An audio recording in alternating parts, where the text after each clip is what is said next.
Normally এইভাবে intro করি না, কিন্তু আমি এখন ঝুলছি একটা গুহার 100 ফুট নিচে, যেটা মাটির নিচে 5 কিলোমিটার জুড়ে বিস্তৃত আছে। আর আমরা এটা পছন্দ করি বা না করি, যখনই আমি আর আমার বন্ধুরা মাটি টাচ করলাম, আমরা অফিসিয়ালি এখানে আগামী 7টা দিন কাটাতে চলেছি। বাবারে, এটা আমার জীবনে করা সবথেকে ভয়ঙ্কর জিনিস। প্রথমত, আমাদের এখন এখান থেকে অনেকটা দূরে যেতে হবে। কেন? যদি ঝড় বৃষ্টি হয় তাহলে এই পুরো জায়গাটা জলে ভরে যেতে পারে, আর সমুদ্রের মতো ঢেউ এসে সবাইকে ভাসিয়ে নিয়ে যেতে পারে। সেই জন্য আমাদের আরো ভিতরে যেতে হবে একটা বেস ক্যাম্প বানানোর জন্য। ভাই এটা পুরো পাগলাম। এটা একটা অন্য জগৎ মনে হচ্ছে। এই কেভ এন্ট্রান্সটা হয়তো দেখতে সুন্দর, কিন্তু দেখে যা মনে হচ্ছে আসলে তা নয়। আর আমরা হয়তো জানি না যে আগামী 7টা দিন আমাদের জীবনের সব থেকে কঠিন সময় হতে চলেছে। সব থেকে বাজে ডিসিশন। ঠিক আছে, আর কিছুক্ষণের মধ্যেই অন্ধকার হতে চলেছে। ক্যাম্প না করলে আমরা বিপদে পড়বো। আমরা কোথায় যাচ্ছি সেটা কি বলবে? আমাদের ক্যাম্প সেটআপের জন্য একটা ফ্ল্যাট গ্রাউন্ড খুঁজতেই হবে। কেভের ভেতরে ঢোকার পরে আমরা এমন একটা জায়গা খুঁজে পেলাম যেটা অনেকটা উঁচুতে থাকায় আমরা জল থেকে সুরক্ষিত থাকতে পারবো। তার মানে এটা ক্যাম্পের জন্য পারফেক্ট। পারফেক্টটা একটু বেশি হয়ে গেল। মোটামুটি বলা যেতে পারে। ঠিক আছে, ক্যাম্পের জন্য মোটামুটি। প্রথম দিনের বাকিটা আমরা কাটিয়ে দিলাম আমাদের জিনিসপত্র আনতে। প্রত্যেকটা ব্যাগের ওজন প্রায় 80 পাউন্ডস। আর যেমনটা তোমরা ফুটেজে দেখছো, আমরা এটা করতে 4 ঘন্টা লাগিয়ে দিলাম। এখান থেকে যাওয়া খুব কঠিন। তারপরে আমরা সবাই বেস ক্যাম্পে ফিরে গেলাম। ঠিক আছে, আমরা এখানে লাইট লাগিয়ে দিলাম। আমাদের সব জিনিসপত্র হোম বেসে চলে এসেছে। একটু ক্যামেরাটা ওদিকে দেখাবে? ওদিকটা কিন্তু ভয়ানক অন্ধকার, আর সবসময় এরকমই থাকবে। তাই আমরা ক্যাম্পিং গ্রাউন্ডের জন্য খুব বেশি কিছু করতে পারলাম না। কটা ফুটো করে দড়ি টাঙিয়ে দিলাম। এটা ধরো আর ওঠো দেখি। মনে হচ্ছে আমাদের হ্যামকগুলো ভালোই সাপোর্ট পাবে। আর তারপরে আমাদের সার্ভাইভাল গাইড জোয়ের সাহায্যে আমরা হ্যামক টাঙালাম। এই সরু দড়িটা আমার হ্যামকটাকে ধরে রাখবে। হ্যাঁ, ডিনার খেয়ে আমরা প্রথম রাত্রি ঠান্ডার জন্য তৈরি হলাম। আমি মিথ্যে কথা বলবো না, আমি যতটা ভেবেছিলাম তার থেকে এই হ্যামকটা অনেক বেশি কমফোর্টেবল। এই আমি তো আমার চমকেই হাতটা তো গেছিলাম। বড় কেন ভাই? এই কেভটা 2.5 কিলোমিটার ডিপ, আর আমরা এখন এন্ট্রান্সের কাছেই ক্যাম্পিং করছি। কাল আমরা অনেক কিছু এক্সপ্লোর করব। তোমরা কেমন ঘুমালে? ভয়ঙ্কর। ঘুমই হয়নি। এটা সত্যি একটা অস্বস্তিকর পরিবেশ। কেভের উপর থেকে অনবরত আমাদের উপরে জল পড়েই যাচ্ছিল, তাই উপরে একটা প্লাস্টিক চাপালাম, কিন্তু তাও আমাদের হ্যামকের উপরে জল পড়েই যাচ্ছিল। একটা আইডিয়া আছে, চলো শেল্টারগুলোকে ভালোভাবে তৈরি করি। আমার মনে হয় এই প্লাস্টিকগুলোকে জুড়ে দিলে আর জল পড়বে না। বাহ, তুমি তো জিনিয়াস। আমি শুধু একজন ইউটিউবারই নয়, ঠিক আছে? আমার হ্যামকটা এটার উপরে ঝুলছিল। মানে দেখো, আমি আরেকটু হলে হ্যামক থেকে নেমে পড়ে যেতাম। আর আমরা সেই সময় এটা বুঝতেই পারিনি যে এই গর্তটা প্রায় 40 ফুট গভীর। তাই যখন আমি আর শন প্লাস্টিকগুলোকে জুড়ছিলাম, তখন ম্যাক আর কার্ল এই গর্তটা কতটা ভয়ঙ্কর সেটা দেখতে গেল। আমার হ্যামকটা দেখতে পাচ্ছো? ওখানে আমি ঘুমোচ্ছিলাম। এদিকটা দেখো। আর যেহেতু এই কেভে সব একই রকম দেখতে, তাই আমাদেরকে ফলো করা অনেকটাই কঠিন ছিল। এই ম্যাপে তোমরা আমাদের হোম বেস দেখতে পারবে, আর দেখতে পারবে ওরা ওখান থেকে কত দূরে হ্যাঁ, যাচ্ছে। এটা তো খুবই ভয়ঙ্কর। ভাই এটা পাগলামো। আর যখন ছেলেরা র্যান্ডমলি এক্সপ্লোর করছিল, তখন আমি আর শন ক্যাম্পে কাজ করছিলাম। এই স্লিপিং ব্যাগটা এখানে কেন পড়ে? কারণ এটার থেকে পিয়ের গন্ধ বেরোচ্ছে। ইয়া, এটার থেকে শেখা উচিত স্লিপিং ব্যাগ ভাড়া নিতে নেই। আমরা স্লিপিং ব্যাগ কেন ভাড়া আমি- নিয়েছি? কেন আমি আমরা জানি না। স্লিপিং ব্যাগগুলো কিনে আনতে পারলাম না? আর তারপরে আমরা এই দুটো প্লাস্টিককে জিপ টাই দিয়ে জুড়ে দিলাম। কিছু মনে করো না, এই দড়িটার উপরে আমার জীবন বাজি আছে। আর তখন ওইদিকে ম্যাক আর কার্ল তখন ওই গর্তের মধ্যে। ও মাই গড, ম্যাক! আর শেষ পর্যন্ত ওরা একদম নিচে পৌঁছে গেল। এই! আমি তো ভাবলাম সবাই ক্যাম্প নিয়ে কাজ করবে। আমরা শুধু দেখাচ্ছিলাম জায়গাটা কতটা ভয়ঙ্কর। না পড়লেই হবে, তোমাদের স্কিল নেই। আচ্ছা ঠিক আছে। আর যদিও ওদের এবার ফিরে আসা উচিত ছিল, কিন্তু কাল আর ম্যাক এটা কতটা গভীর সেটা দেখানোর চেষ্টা করলো। ভাই এটা দেখতে দারুণ লাগছে। তুমি কি নদীটাকে পার করতে পারবে? কিন্তু ওরা এটা জানে না যে এই রিভারটা এই কেভের গোটাটাই জুড়ে আছে। তার মানে এর মধ্যেও আমাদের কিছুটা সময় কাটাতে হতেই পারে। ওই তো ওরা এসে গেছে। এসো। তোমরা রান্না করে রেখেছো তো? হ্যাঁ, রান্না করেছি। ঠিক বলেছ। একটা নতুন বাড়ি, ঠিক বলেছি তো? একদম। এখন আমাদের একটা ছাদ আছে। আর এটা তো দারুণ। জিমি রান্না বেশ ভালোই আর করেছে। আমরা আমাদের ফায়ার পিটটাকে এই সুন্দর জায়গাটাতে নিয়ে এসেছি। জায়গাটা কেমন? বেশ গরম। আরামদায়ক। এই পাথরগুলো গরমটাকে ধরে রাখবে এবং ওপর থেকে যে পি পড়ছে সেগুলোকে আটকে দেবে। ওটা পি নয়। তাহলে ওটাকে কি বলবো? যদি জানি না, হয়তো বৃষ্টির জল হবে বা না, এটা বৃষ্টি নয়, না, পাথর মানে ইয়ে তুমি- করছে। এই একটু উপরে দেখাও। তুমি মেঘ দেখতে পাচ্ছো? পাথর দেখা যাচ্ছে।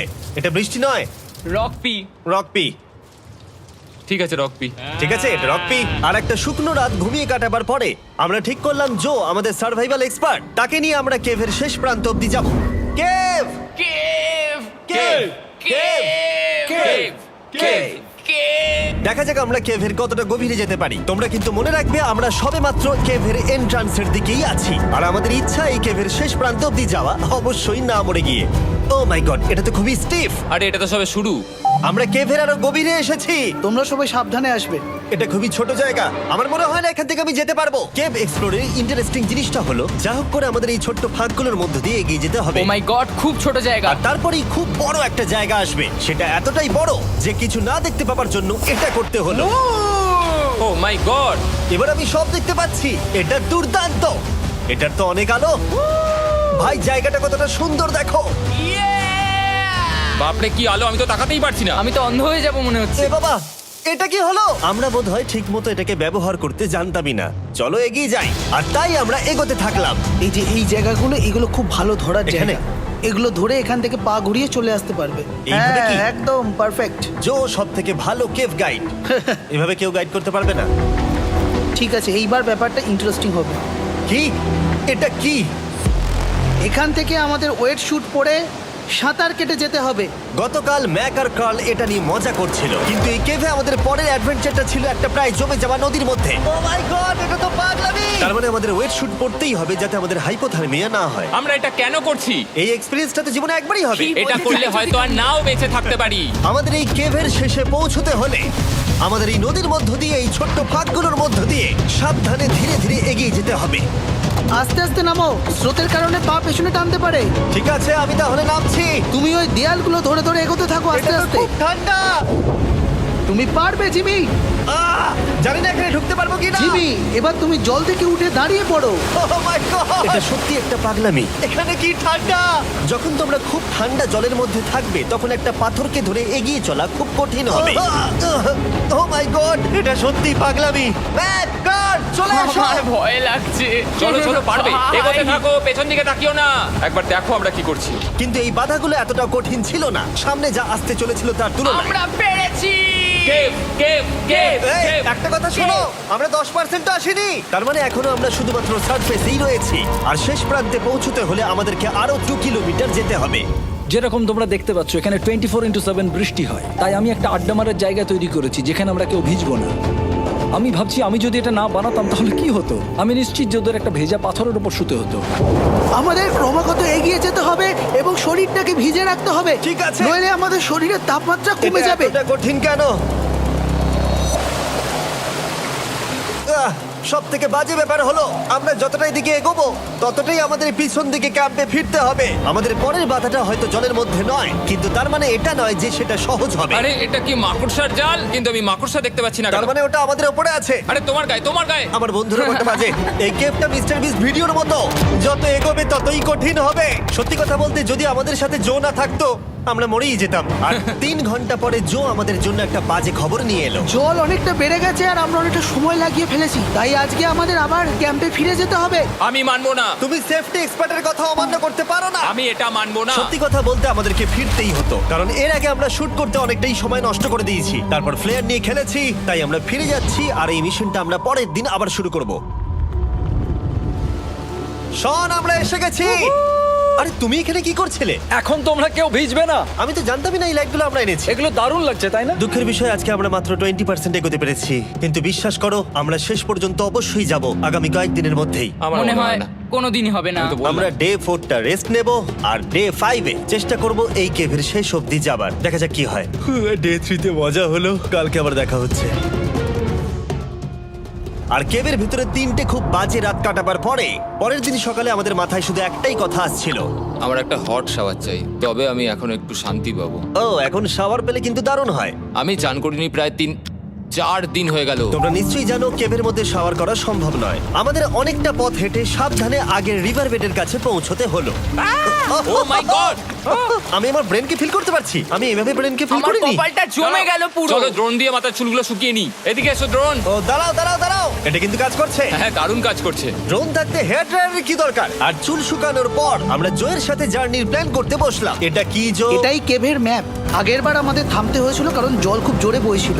এখন বৃষ্টি কম হচ্ছে, তাই কালকে আমরা নিশ্চয়ই এই কেভের শেষে পৌঁছে যাব। এটা ভয়ঙ্কর হতে চলেছে। প্রথমে আমাদের কালকে যেখান দিয়ে গেলাম সেখান দিয়ে আগে যেতে হবে। জলের মধ্যে ঝাঁপ দিতে হবে এবং পাথর দেখে হাঁটতে হবে।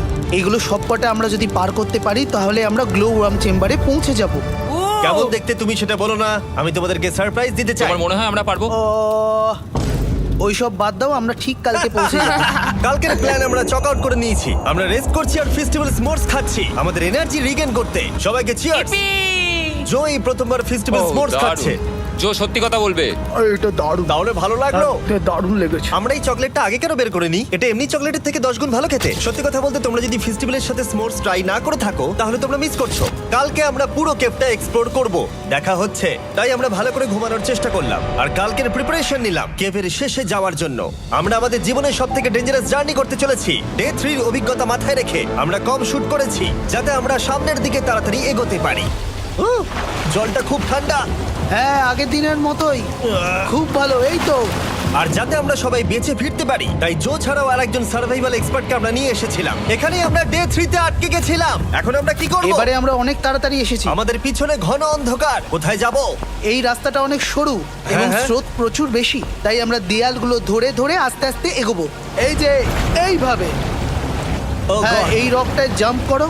কয়েকটা ভালো পাথর আছে যেগুলোকে তুমি ধরে এগোতে পারবে। আরে এখানটা তো অনেক অন্ধকার। আমি আর পা পাচ্ছি না, আমি এখন মাটিতে আর পাই পাচ্ছি না। যেহেতু আমরা মাটিতে পা পাচ্ছিলাম না তার মানে যদি আমরা পাথর ছেড়ে দিই তাহলে এই জলের স্রোত আমাদেরকে ভাসিয়ে নিয়ে যেতে পারে। জো আমরা কি করব? আমি এটা ধরে এসেছি, তুমি এটা ঠিক আছে, ধরো। আমি তো দেখতেও পাচ্ছি না কোথায় যাচ্ছি। জো স্রোত আমাকে ভাসিয়ে নিয়ে চলে যাচ্ছে। আমি তুমি করবো কি করে? পারবে, পারবে। শুধু মুখটা এখান থেকে ঢুকিয়ে দাও, আমি হেল্প করছি। এখানে আমি ঢুকবো? হ্যাঁ, এই গর্তের মধ্যে। এই তো খুব ভালো। এটা আমার জীবনের সবথেকে বিপজ্জনক অ্যাডভেঞ্চার। আমরা এখন কেভের অনেক গভীরে চলে এসেছি আর এবার আমাদের সামনে প্রথম বড় বাধা। এখানে জলের একটা ঘূর্ণাবর্ত আছে, যদি তুমি এর মধ্যে পড়ে যাও তাহলে তোমাকে একদম নিচে নিয়ে চলে যাবে। মানে আমরা পড়ে গেলে মরে যেতে পারি। হ্যাঁ, মানে আমরা মৃত্যুর সাথে খেলা করছি। এটা এতটা বিপজ্জনক হতে পারে আমি সত্যিই ভাবিনি। খুব ভালো। এই তো। তাহলে কি আমার পা এখানে হ্যাঁ, রাখবো? রাখো রাখো। ঠিক আছে, এই তো আমি পেরেছি। এটা আমার ভাবনার থেকেও বেশি কঠিন ছিল। এই নদীটা কতটা শক্তিশালী এই গোটা কেভটাকে তৈরি করেছে। কিন্তু মজার ব্যাপার হলো আমরা পাথরের মতো শক্তিশালী নই। আমি শুধুমাত্র মানুষের মতোই শক্তিশালী। সৌভাগ্যবশত কাল এই অ্যাডভেঞ্চারে লিড করেনি, তার বদলে আমরা একজন অ্যাভেঞ্জার জোকে পেয়েছি। ও কতটা এক্সপার্ট তার প্রমাণ হিসেবে বলতে পারি। সে লিটারালি কতটা ওপর থেকে আমাদেরকে নদীতে ঝাঁপ দিয়ে দেখালো। ও মাই গড, এটা পাগলামি। কে বললো এটা পাগলামি? এটা তো আমার কাছে খুবই সহজ। আমি এটা করব। তুমি কোনোভাবেই এটা করতে পারবে না। আরে কি বলছোটা কি তুমি? আমি এক্ষুনি করতে চাই। চলো যাচ্ছি। ফিডব্যাক। জিমি আমার সাথে যা যা করেছে তার কাছে এটা তো কিছুই নয়। 3, 2, 1।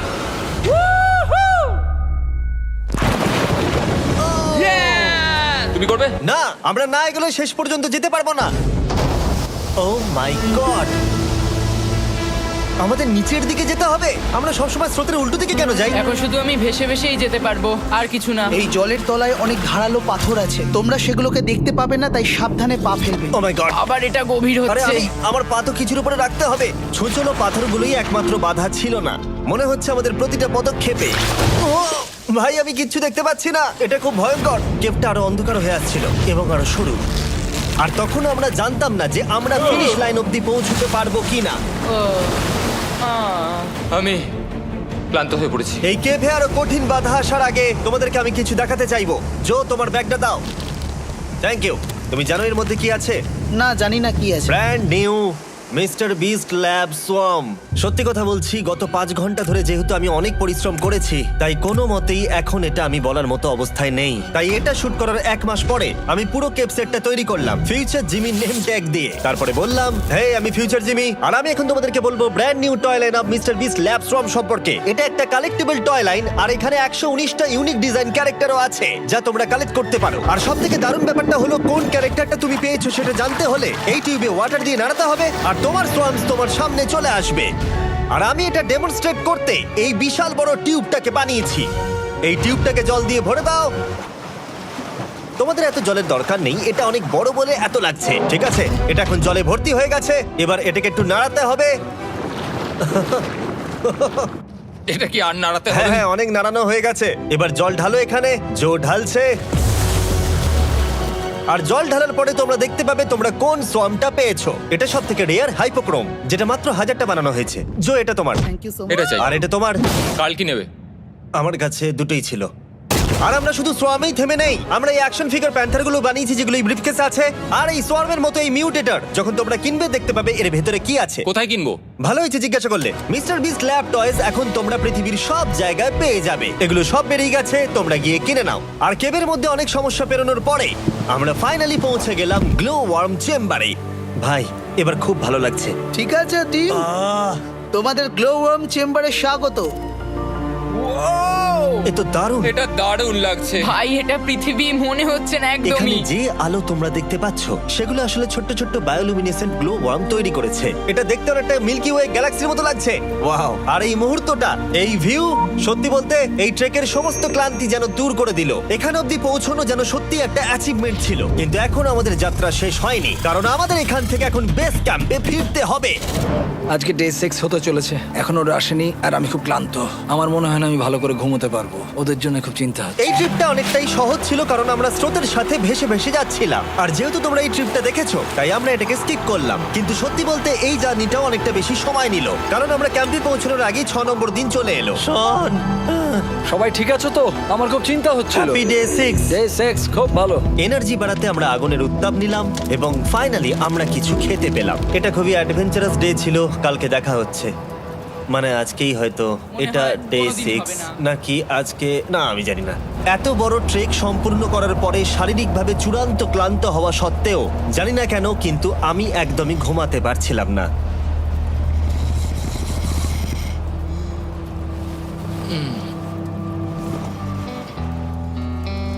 আমি 7 দিন সলিটারি কনফাইনমেন্টে কাটিয়েছি, কবরে কাটিয়েছি, 7 দিন রাফটে থেকেছি। কিন্তু সত্যি কথা বলতে এটা সবার থেকে বেশি কঠিন ছিল, কারণ সব সময় ভিজে, ঠান্ডা, প্রত্যেক মুহূর্তে এই পাথরগুলো শরীরে ব্যথা দিচ্ছে। বেশিরভাগ সময়টাই এই কেভটা দুঃস্বপ্নের মতো ছিল। কিন্তু তোমার আর আমার মধ্যে জিমি! ইয়ো! গার্ড, আমাকে দেখতে পাচ্ছ? এটা পৃথিবীর সবথেকে উজ্জ্বল টর্চ। মজার মুহূর্ত অনেক ছিল। মাটির নিচে 300 ফুট গভীরে অভিযান চালানো থেকে আমাদের সবাই মিলে হ্যামক নিয়ে হাসাহাসি করা সবকিছুই এই অভিযানের অংশ ছিল। যেহেতু আমাদের সঙ্গ দারুণ, চলো তিমির মতো আওয়াজ করো। তাই এই ভিজে, ঠান্ডা, পাথুরে অদ্ভুত কেভের ট্রিপটা বদলে গেল আমাদের জীবনের সব থেকে সুন্দর মুহূর্তে।